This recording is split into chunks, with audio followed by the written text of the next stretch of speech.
In this video, I'll be elucidating the structure of an unknown molecule by analyzing various forms of spectra data, including mass spectroscopy, infrared spectroscopy or IR, nuclear magnetic resonance spectroscopy, such as CNMR and HNMR, and DEPT NMR.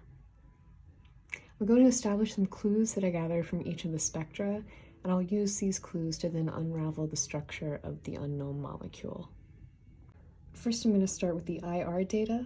So when looking at this, the first thing I notice is this strong, sharp stretch at a roughly 1700, and this is a carbonyl or C double bond O stretch. Also, I can see this C single bond O stretch at around 1200. And when looking at this, I don't see any indication of a broad OH or alcohol stretch, or a aldehyde double C double bond O peak. So I'm not seeing any other functional group other than the C double bond O carbonyl and the CO single bond. So this indicates that there is an ester functional group present and no other obvious functional groups. Next, I'm going to examine the mass spec data here. And really what I can gather from this is this 1-to-1 ratio here, which indicates that there's a bromine atom present. Additionally, from this even number here, I can establish that either there are no nitrogen atoms present in the molecule, or there's an odd number of them present. This mass spec data also reveals the total mass of the unknown molecule, 194 grams per mole. And to get an idea of what I'm working with from this mass, I'm going to subtract the mass of the two oxygen atoms present, 16 times 2, which is 32 grams per mole. And also I'm going to subtract the bromine mass, which is 79.9 grams per mole. Then I'll divide this by 12 in order to roughly approximate the number of carbon atoms present, which is 6. So from the 13C NMR data, I can ascertain how many unique carbons there are in the molecule. And by simply counting these peaks here, it appears that there are 6 unique carbons in the unknown molecule. And this aligns with what I just approximated from the mass spec data using the mass of the molecule.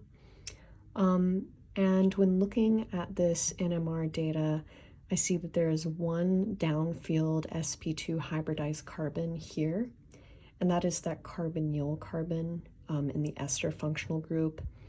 And I also see these 5 sp3 hybridized carbons. By overlaying the DEPT NMR data, I can then begin to see more of the unique carbon atoms connectivity. So here we have 4 CH2 carbons and 1 CH3 or CH carbon. So next I'm going to look at the HNMR data, and this data shows 5 unique hydrogen peaks, and I see a quartet, 3 triplets, and a quintet right here. So these peaks reveal the neighboring hydrogen atoms of each unique hydrogen atom, and the triplets have 2 neighboring hydrogen atoms. The quartet has 3 neighbors, and the quintet has 4. So here's the uniqueness set gathered from this data. And again, I can use this to begin to tease apart the unknown molecule's connectivity and overall structure. From all of the spectra data that I analyzed and from the clues that I gathered, this is the structure of the unknown molecule. The formula is C6H11BrO2, and the name is Ethyl 4-bromobutyrate. The total mass is 194 grams per mole, agreeing with the mass spec data. I have the ester here with the carbonyl and the CO bond, as well as the sp2 hybridized carbon, and the bromine is here. So the position of each hydrogen reflects the HNMR data, as here is a triplet Here's the quintet. Here's another triplet. Here's our quartet. And here is the final triplet. So there are 6 unique carbons, 4 CH2, and 1 CH3 or methyl, and 5 unique hydrogens. Here's the complete uniqueness set. And again, here is the molecular formula.